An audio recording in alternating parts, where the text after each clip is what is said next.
And I couldn't believe that I should retire at the age of 60, because I thought I was more valuable to the firm for all of my experience, and most CEOs of the larger banks were probably my age anyhow, and to ask me to retire. But it was company policy, whether you were in consulting or audit or tax, you had to retire.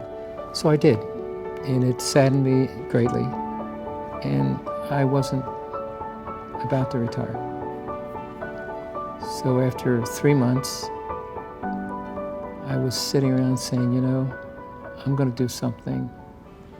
And lo and behold, I got a phone call from the CEO of a bank in Pittsburgh, where I had worked at Mellon, but he was with a different bank. But he had been on the same training program as I. So Bill, in the meantime, had amassed a whole bunch of little banks in Western Pennsylvania, and he had grown into about a $16 billion corporation, but it was a conglomeration of a lot of little banks. And he said, Nick, I know you work only with the big banks, and you're well known for improving profits, and we're tiny compared to what you've been working with, but would you come out and help us? Because we are getting many, many phone calls and visits of other banks who want to acquire us. He said, we have pretty good earnings now, but since you're an expert in improving profits, you could help us sell our bank for a better price. So why don't you come out and talk to us? Well, I was thrilled with that. So I made a trip to Pittsburgh, talked to Bill, and I was hired to do for him the work I had been doing for other large banks. They had 271 branches. They made about $160 million a year in profits, which for $18 billion was okay, but we knew we could do better.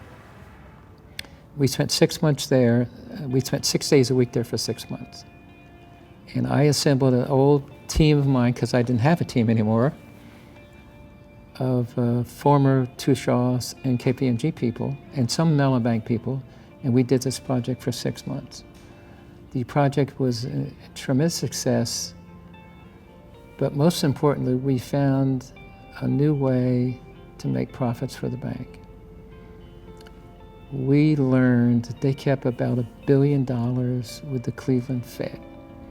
Now, regulations at that time required that the banks could not pay any interest on that. So here's a bank that was earning well but could do better with $1 billion sitting at zero interest in the Cleveland Fed.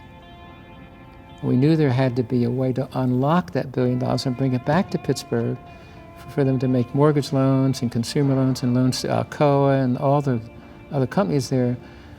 And because of my knowledge with the Fed and inner workings of the Fed and the reserve requirements, I was able to come up with a way to convince the Cleveland Fed to release those $1 billion back to Integra Bank.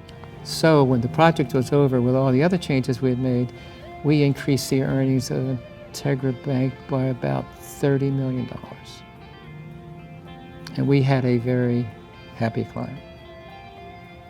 And I was going to retire then, but I still had this nagging feeling that we wanted to do something for the smaller banks. So we then embarked on developing a more formal program, formed Ceto and Associates,